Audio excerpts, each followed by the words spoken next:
Chers amis auditeurs, bonjour, bonsoir. Je vous salue dans le nom du Mashiach, Yehoshua Mashiach, notre Sauveur, notre Créateur. Que son nom soit béni à jamais. Alléluia, alléluia, alléluia. Yehoshua Mashiach, mon papa d'amour, me pousse à vous parler de l'écuménisme. De l'écuménisme. L'écuménisme. C'est un sujet qu'on va survoler. Le but n'étant pas de maîtriser le sujet. Le but, c'est que les yeux des uns et des autres soient ouverts, que la lumière arrive dans le cœur de chacun, que chacun soit éclairé sur l'écuménisme. Chacun soit éclairé. Père d'amour, nous te remettons ce moment, que ton soit béni, Père. Merci, Père, pour ton instruction. Merci pour ton enseignement, Père. Merci, Père, de ce que tu nous ouvres les yeux sur des choses qui existent depuis longtemps. Père, des choses qui nous étaient cachées ou Père, merci parce que, Papa d'amour, tu nous révèles des choses, que tu nous sois béni. Alléluia, alléluia, alléluia. Mes amis, je me rends compte que le système est plus pourri que jamais. Pendant que toi, tu te dis que tu es dans une congrégation, mais sache qu'il y a unité des congrégations, il y a unité des églises. Il y a différents noms, mais il y a unité. Et cela, c'est pas en 2020, c'est pas hier, c'est pas en 2021. On verra ça. C'est pas en 2000, c'est bien avant. Ça fait un moment qu'il y a des rassemblements, au-dessus, tous ceux qui sont à la tête des mouvements religieux, ils se rassemblent. Ils se rassemblent. Ils sont unis. Ils sont unis. À tes dépens, ils sont unis. On va définir l'œcuménisme. Enfin, il y a une définition dans Wikipédia. Il est dit, l'œcuménisme est un mouvement interconfessionnel, donc entre confessions, d'accord, qui tend à promouvoir les actions communes entre les divers courants du christianisme, en dépit de leurs différences doctrinales, avec pour objectif l'unité visible des chrétiens. Voilà, on y est. L'unité, je vous dis, ils sont unis depuis un moment. Depuis 1948, on va voir ça. Depuis 1948, on l'a mis. Depuis 1948, il y a unité visible. L'unité visible des chrétiens. On va voir ça. En dépit de leurs différences doctrinales, c'est pas grave. Ils sont unis. Il faut une façade chrétienne. Père, fais grâce, papa. Fais grâce. On va s'intéresser au COE, le Conseil économique, écuménique, pardon, pas économique. Le Conseil économique. On va s'intéresser à ce conseil-là. Voir quelles sont les églises qui sont dans ce conseil, qui sont représentées. Vous allez voir, c'est terrible. Vous allez voir, nous allons dans le mouvement écuménique contemporain. D'accord? Ce sera court, mais il faut que les yeux soient ouverts pour voir dans quoi on est. On va prier, mais dans quoi on est. Il est dit, le conseil écuménique des églises est la plus grande et la plus inclusive des différentes expressions du mouvement écuménique. D'accord? Ce mouvement entend répondre à la prière de l'évangile selon Jean. Donc la prière selon Jean 17, verset 21, Yehoshua qui dit que tous soient un, comme toi, Père, tu es en moi, et comme je suis en toi, afin qu'eux aussi soient un en nous, pour que le monde croie que tu m'as envoyé. Donc ça se base sur ça. Le conseil écuménique des églises. est la plus grande et la plus inclusive des différentes expressions du mouvement écuménique. Donc il y a un conseil qui existe, le conseil écuménique des églises, et qui est basé, soi-disant, sur la prière de Yahushua, que tous soient un, comme toi, Père, tu es en moi, et comme je suis en toi, afin qu'eux aussi soient un en nous, pour que le monde croie que tu m'as envoyé. Donc, basé sur la prière de Yahushua. Hein? Donc là, il faut l'unité. Il faut que tout soit un. Hein? Le conseil écuménique des églises. Basé sur la prière de Yahushua. Il faut qu'on soit un. Hein? On va voir ça, le conseil écuménique des églises. On va pas s'intéresser à l'œcuménisme parce qu'il y a trop de choses à dire. Et puis moi, je ne connais pas grand-chose. Hein? On va avoir l'essentiel pour que les yeux des frères et des sœurs s'ouvrent. Hein? Pour que les yeux des enfants de Yahushua s'ouvrent au nom de Jésus. Alléluia. Il dit, les églises réunies au sein du COE, donc le conseil écuménique des églises, sont appelées à avoir pour but l'unité visible de l'église, comme on l'a dit plus haut, d'accord? D'accord? D'accord? Structure lors de sa création. Donc, ce conseil-là a été créé en 1948, mon ami. En 1948, c'est pas en 2020, d'accord? C'est pas il y a 10 ans. Je n'étais même pas né. Lors de sa création en 1948, le COE rassemble 147 églises issues de 44 pays. En 2013, il réunit 345 églises. D'accord? Il a commencé avec 147, maintenant il a 345. En 2013, en fait, dénomination et communauté d'églises de 120 pays, représentant plus de 500 millions de chrétiens. Donc lorsqu'ils se réunissent en petits groupes, ils te représentent parce que tu es dedans. Tu es dedans. 500 millions de chrétiens. Donc, ça représente. Donc, tu es dedans. Quand tu fréquentes ton assemblée au petit coin là, eh ben, ton nom est sur une liste, eh ben, tu es dedans. On te représente. D'accord? Père fécoce. Mais partir à travers le monde. Prenant en compte le fait que. Non, attendez. Donc, il est dit, je reprends, pardon.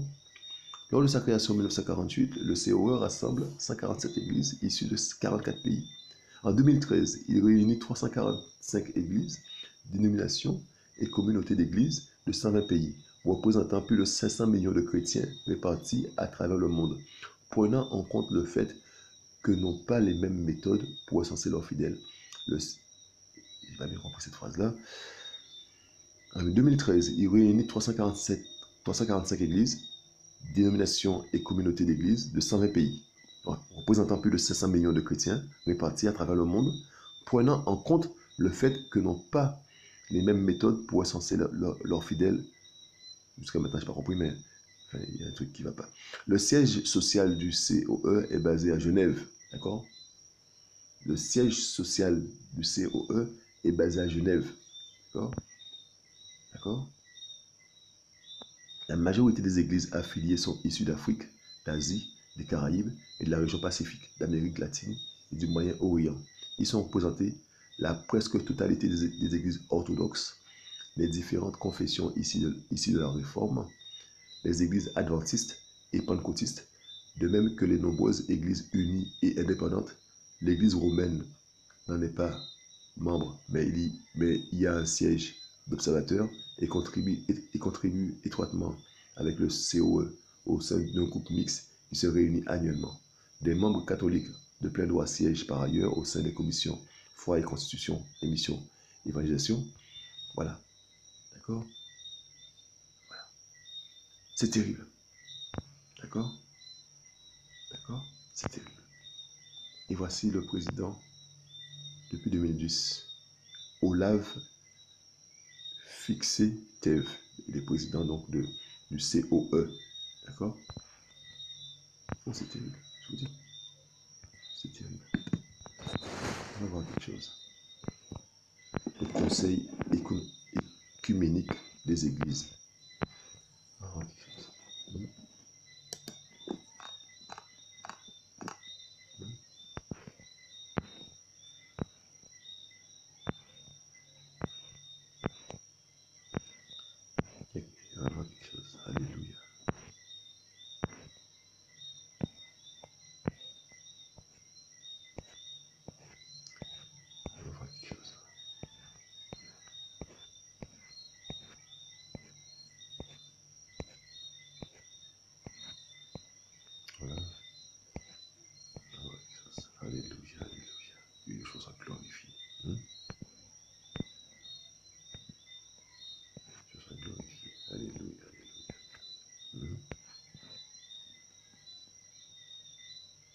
nous allons taper donc ce conseil économique des églises, d'accord?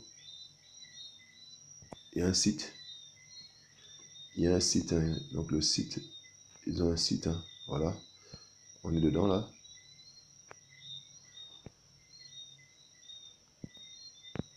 Et on va lire ça tranquillement. On va lire ça tranquillement. Tranquillement. On va lire ça tranquillement. Voilà.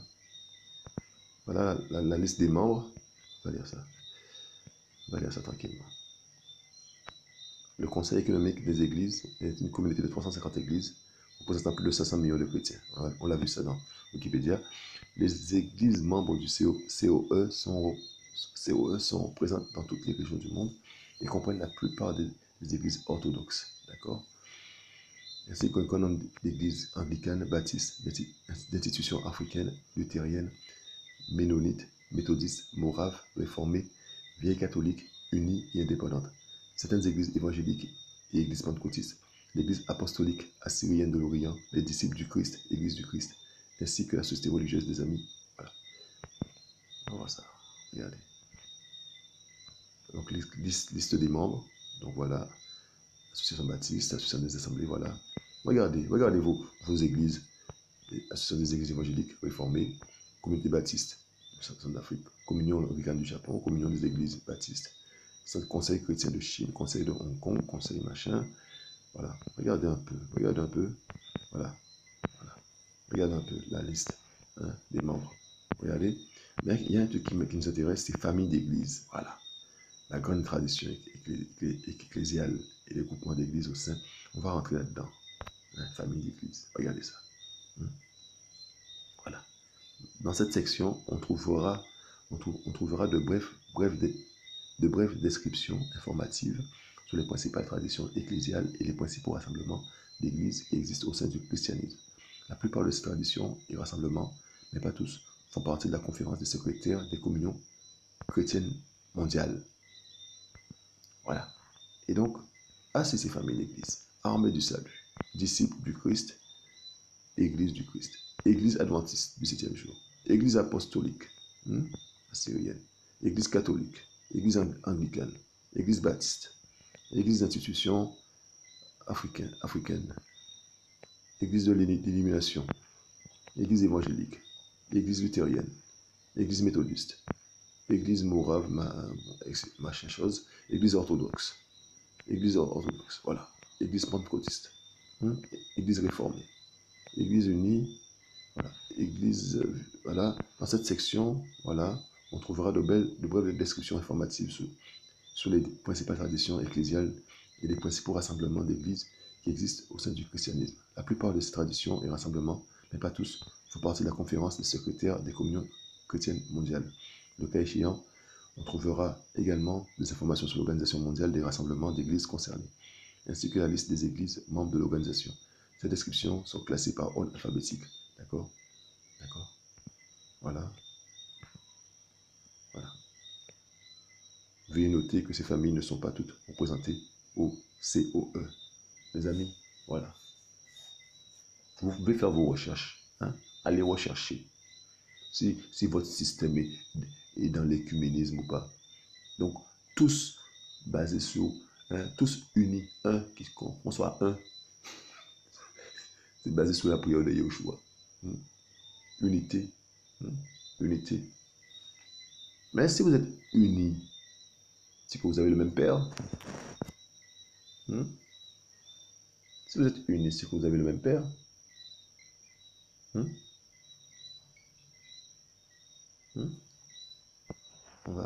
C'est terrible. Si vous êtes unis, c'est que vous avez le même Père. C'est terrible. Moi, j'étais ici, là, Église adventiste. C'était un jour. Moi, j'étais là-dedans. J'étais là-dedans. Vous voyez? On parle de l'Église adventiste, 7e jour. J'étais dedans.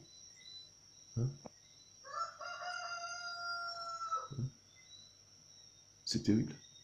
Hein?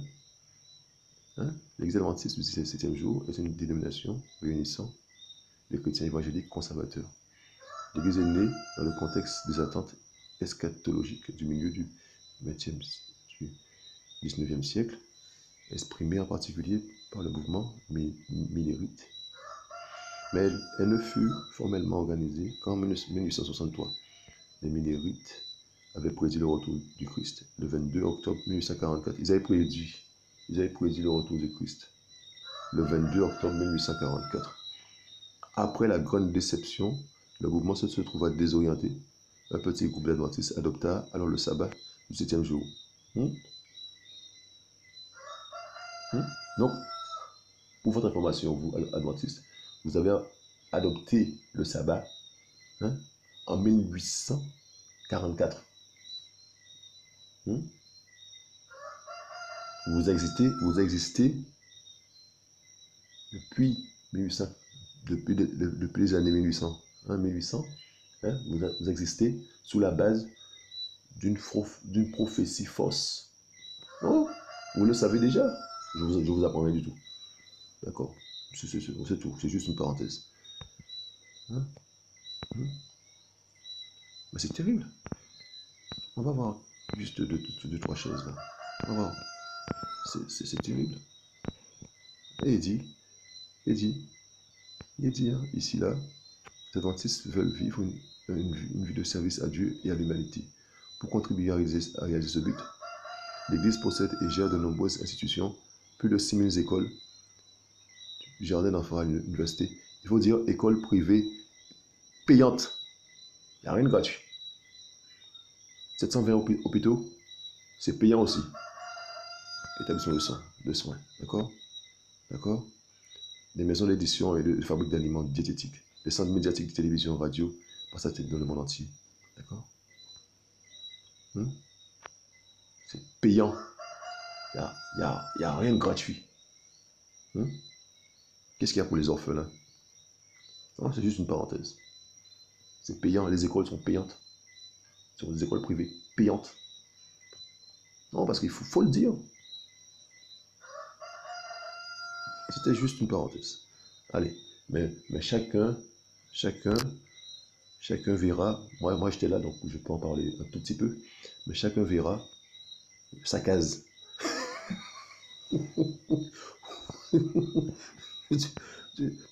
tu iras sur le site de la famille d'église écuménique, là, du conseil écuménique des églises, et tu iras dessus, et tu iras cliquer sur ta case.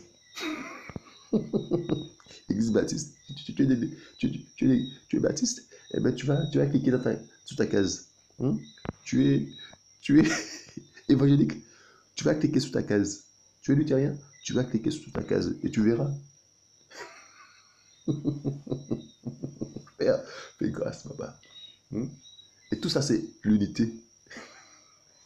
Et toi, tu es au bout. Tu crois que vous êtes à part, que vous faites les choses à part. Non, vous êtes rassemblés. Sortez de là. Ils ont un même père, ils sont unis, ils l'ont dit, ils l'ont déclaré, c'est écrit. Faites vos recherches. Je ne vous apprends rien du tout, vous le savez déjà. Mais pourquoi vous demeurez là-dedans? Pourquoi vous demeurez là-dedans? Pourquoi vous continuez à rester dedans? On va pas développer l'écuménisme aujourd'hui. J'ai pas les moyens, les capables. Je suis pas un enseignant. Je suis pas, moi, j'ai juste survolé deux, trois choses. Juste survolé.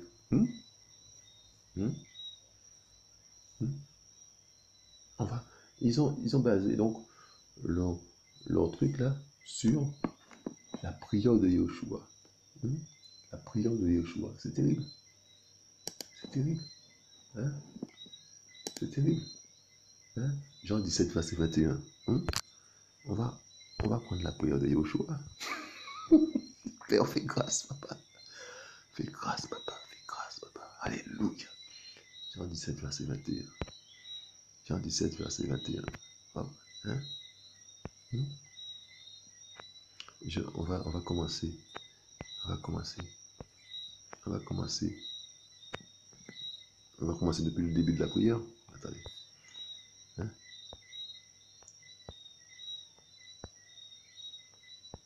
On va commencer. Ayant ainsi parlé, Yahushua leva les yeux au ciel et dit, Père, l'heure est venue. Glorifie ton Fils afin que ton Fils te glorifie.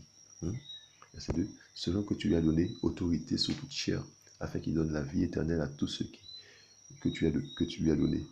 Or, la vie éternelle, c'est qu'ils te connaissent, toi, le seul véritable Elohim, et celui que tu as envoyé, Yahushua Mashiach. Je t'ai glorifié sur la terre, j'ai achevé l'œuvre que tu m'avais donnée à faire.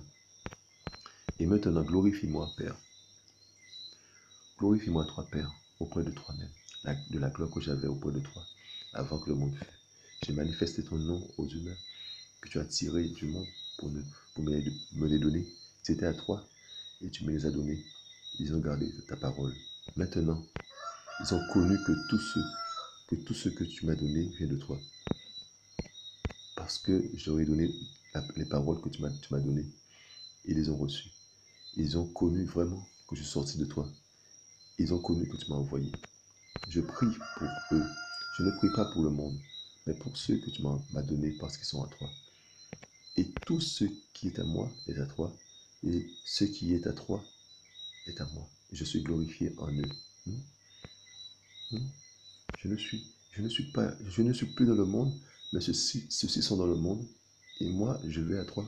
Père Saint, garde-les en ton nom que tu m'as donné, afin qu'ils soient un comme nous. Afin qu'ils soient un comme nous. Quand j'étais avec eux dans le monde, je les gardais en ton nom que tu m'as donné. Je les ai gardés et aucun d'eux ne s'est perdu, excepté le fils de perdition, afin que l'écriture soit accomplie. Et maintenant, je vais à toi et je dis ces choses dans le monde afin qu'ils aient ma joie parfaite en eux. Je leur ai donné ta parole et le monde les a haïs parce qu'ils ne sont pas du monde, comme moi, je ne suis pas du monde. Je ne te prie pas de les ôter du monde, mais de les préserver du mal. Ils ne sont pas du monde, comme aussi je ne suis pas du monde. Sanctifie-les par ta vérité. Ta parole est la vérité. Comme tu m'as envoyé dans le monde, je les ai moi aussi envoyés dans le monde. Et je me sanctifie moi-même pour eux, afin qu'eux aussi soient sanctifiés par la vérité. Or, je ne prie pas seulement pour eux, mais aussi pour ceux qui croiront en moi par le moyen de leur parole, afin que tous soient un, comme toi, Père, tu es en moi, et moi en toi, afin qu'eux aussi soient un en nous, et que le monde croit que c'est toi qui m'as envoyé. Et je leur ai donné la gloire que tu m'as donnée, afin qu'ils soient un comme nous sommes un. Je suis en eux et toi en moi, afin qu'ils soient parfaitement un et que le monde connaisse que c'est toi qui m'as envoyé et que tu les aimes comme tu m'as aimé. Père, mon désir est que ceux que tu m'as donnés soient avec moi là où je suis, afin qu'ils contemplent la gloire que tu m'as donnée, parce que tu m'as aimé avant la fondation du monde. Père juste, en effet, le monde ne t'a pas connu, mais moi je t'ai connu, comme ceux qui ont connu que c'est toi qui m'as envoyé. Je leur ai fait connaître ton nom, et je leur le leur ferai connaître, afin que l'amour dont tu m'as aimé soit en eux, et que je sois en eux. Mes amis, ils ont se basés sur un verset, une parole de Yahushua, pour faire leur système, leur conseil écuménique des églises, mes amis. Ils sont basés sur le verset 21, afin que tous soient un comme toi. Père, tu es en moi et moi en toi, afin qu'eux aussi soient en nous, un en nous, que le monde croit que c'est toi qui m'as envoyé. Ils ont sûrement un père, mais pas le mien. Ils ont sûrement un père, mais pas Yahushua, pas mon papa d'amour. Ils sont unis autour d'un père, mais c'est pas Yahushua.